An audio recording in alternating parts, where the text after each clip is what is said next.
Is it practical to have an electric vehicle as a rental car? In today's video, we're gonna find out positives, pros, we're all gonna find out together. If you put this in the movie back then, this would have been unfathomable. It's more of the inconvenience of like your fill up when you return your car or you're gonna get overcharged. I am at a rental car company and what you'll see next to me is ICE engine vehicle, internal combustion engine vehicle, and then we have electric vehicle, electric vehicle, electric vehicle, electric vehicle. So my choices today for the same price, I can get an internal combustion gas engine vehicle, or I can have a premium luxury electric vehicle. Now, is it practical to have an electric vehicle as a rental car? In today's video, we're gonna find out what are the objections that I have to go through. Is it a headache? Is it stressful? Is range anxiety real? You're gonna join right alongside with me to see what it's like renting an electric vehicle. Yay, nay, positives, pros, we're all gonna find out together. My name is Craig from Flying Wheels. Let's get going.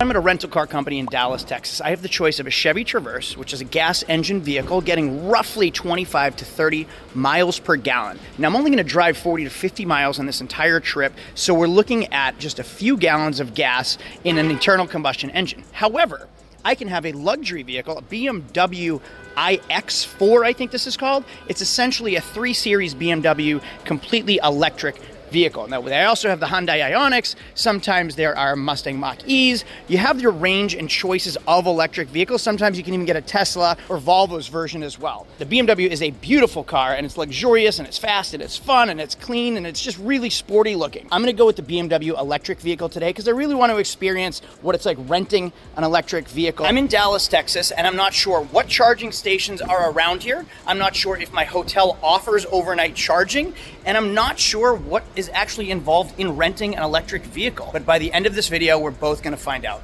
I'm renting that car today, the white, where is it? Over there, the white BMW iX, and we're gonna see what it's really like. Is it a good idea to rent electric vehicles? Is this the world we're coming into, or is it a complete failure? We're gonna find out together.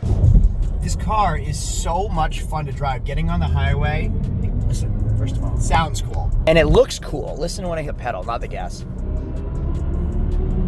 It just takes off, instant torque. It is so much fun to drive.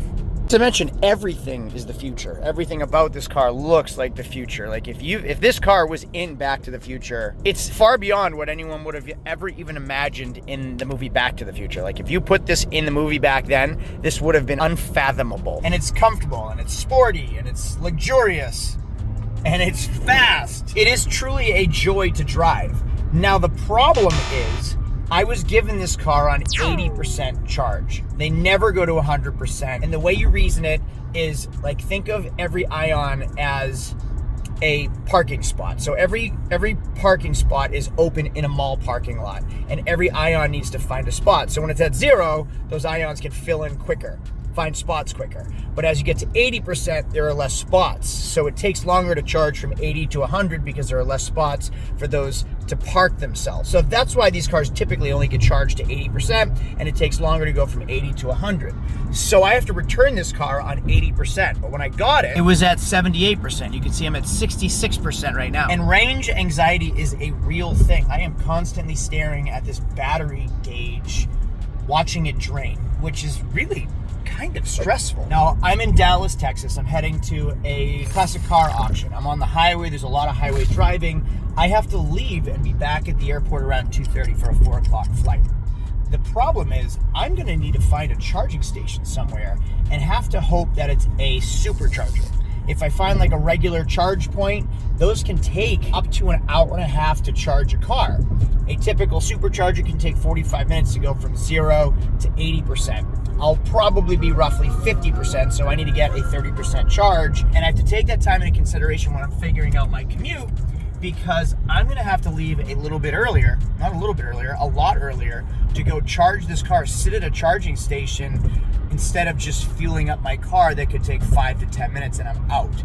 This one could take up to 30 minutes to get my 30%, and I also have to find a charging station. I can find a gas station anywhere. I can't just go to a charging station. I'm gonna have to Google Maps a charging station and go out of my way to find one. 3 hours later. So here's kind of a bummer about this car right here. I am at the Mecum Classic Car Auction in Dallas. I have to catch a flight. I had to leave a half an hour earlier than normal, and there were a couple cars I really wanted to catch on video that I'm not going to be able to catch because I have to find a charging station for this thing, hopefully on the way to the airport. So do I Google it? Do I look it up in the car?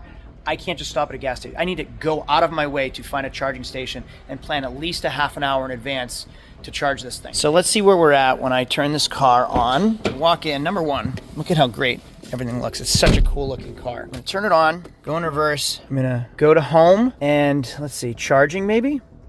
Searching for charging stations. Now I can't go to like a slow, like AC Blink, 8 kilowatts, 6 kilowatts, 6 kilowatts. I can't go to anything with slow charging. So I need to find something with like 150 kilowatts or more. All of these charge points are half a mile away, which is great. But if you look here, 6 kilowatts, it's a really, really slow, like overnight charger. So we need to keep scrolling until we find something decent, which I haven't found yet. You can see how many charge points there are near me, but they're all slow chargers. We need to find a fast charger, and I'm still going. So within 1.5 miles, there are no fast chargers. You can zoom out and see blinks. I'm probably looking for like an Electrify America because it's the only one that really has 150 or faster charging stations. I don't really see it, so I'm just gonna fortunately have an app for ChargePoint. I'm gonna look it up on my phone. So fortunately I have an app for Electrify America. I'm just gonna plug it in on my phone. So here's my Electrify America app. I'm just gonna skip through the sign in. I'm gonna try to find a charging station near me. Public, let's see, where am I? Are there no Electrify Americas around here? I don't see any. Texas is 29 miles. 32 miles at Walmart, 36 miles away, 39 miles, 81 miles, 83 miles, 100 miles. So instead of driving 30 minutes out of the way to a charging station and waiting a half an hour, I'm just gonna plug in the airport. I'm 21 minutes away. I'll be at 56% charge when I get there. Instead of wasting my time is money, I could potentially miss my flight if I find the charging station that could charge my car. I'm just gonna drive to the airport and figure out how much it costs to drive 25% of battery. What is 25? Is that 80? I'll be at 55%. So I'll have I will have used 25% of my battery. What does that actually cost? Now, this whole video is how impractical it is to rent an electric vehicle. Clearly, if I returned it and they don't charge me, then it's worth it. Didn't cost me any fuel. It was no problem. They'll charge it. It won't cost them that much if they have charging stations at their facility. And I would win, they would win, I would be happy, this video would turn around. If they charge me to charge the car, we'll figure out how much it costs, and then it's still kind of an inconvenience because in my mind, I've had range anxiety this entire trip. Like, will I make it?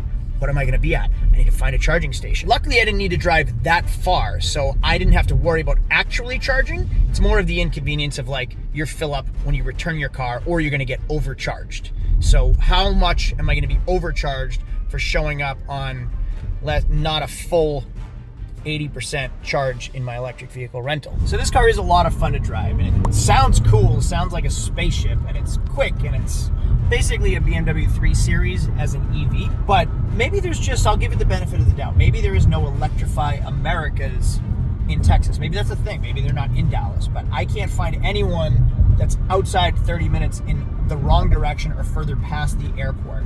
So I'm gonna give it the benefit of the doubt and look again for a different type of charging station on my car. I just touch the plug button, which is really convenient. It'll pull up all the charging stations near me. It's searching right now. All right, we have an AC charge point, 6 kilowatts is their charging speed. It's at a coffee shop, so this is probably just a coffee shop that added a slow charger as a convenience while you're getting a coffee. All of them within 5 miles are 6 kilowatts. Now I've been driving, I'm at 57% now. I've been driving for 15 minutes, so I'm in a completely different region of Dallas. There's no way, unless I was able to charge my car to 100% at my hotel last night, all night long, that I would even be able to charge this car to 80% anywhere.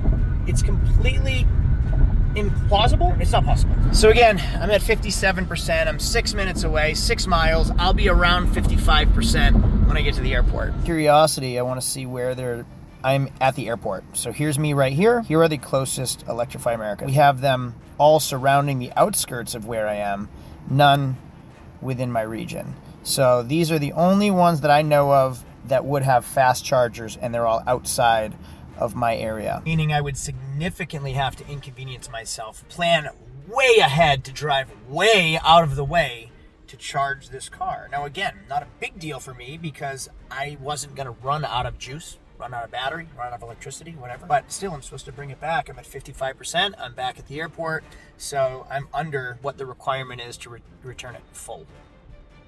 So whatever, we're in just a minute gonna figure out what it's actually gonna cost me per kilowatt or per percentage from 55 to 80. A few minutes later. All right, I'm at the airport, 55% juice left. Let's see what happens. Hey there. Hey, Mr. Sowell. Yes, sir. How are you today? I'm good, thanks. How was everything with the trip? The car was awesome. Problem, I couldn't find a charging station like anywhere inside of Dallas, so I don't know what I was supposed to do aside from like they had slow chargers and that was it at coffee shops. Oh, okay. I don't know what the other alternative was. Plug that tells you where they're at. So Yeah, all of them were slow chargers, so unless I have like 8 hours, I guess. there wasn't. What do people do in that situation? I'm not sure to be honest. So. Do I get charged to get back to 80? How's it work? It's under 80 there, Etron. I can take care of it today. Oh, cool. Oh, awesome. Thank you. What is it normally? $35 and $40. So like $35 to $40 normally? Yes, sir. Cool. All right. I really appreciate it. Thank you for that. So there you have it. I mean, shout out to Sixt. They hooked me up, and I kind of expected that. There really wasn't an option for me. I kind of overstressed for no reason at all. But typically it would be $30 to $40, which would have been significantly more than me just filling up for the 40 miles that I drove for the past 3 days. So EV's not really the best option unless there are charging stations everywhere, and you know how to use a charging station, and you know how to use an electric vehicle and charge the car, and you have time. Or if your hotel has charging stations that you can plug into for free. It wasn't cost effective. It was the same price as a gas engine vehicle. I could have filled it up for, again, the 40 miles that I drove, if I even drove that much, and it would have been less expensive than the fee had he charged me the fee. Now, it's not just Sixt, it's Hertz and every other car company that rents EVs as well. So Sixt, not a sponsored video. I use them for everything. I love using Sixt. They took care of me today. Thank you very much. Hopefully this video is informative, kind of showed you the insight, a little bit of into the world of electric vehicle rentals. Not practical. Wouldn't recommend. For me and them taking care of me, it was well worth it. It saved me the fuel and it was fun to drive, but had we been charged, it wouldn't have been worth it. Thanks for watching. If this video was informative or educational, please give me a thumbs up and subscribe for more car content. See y'all later.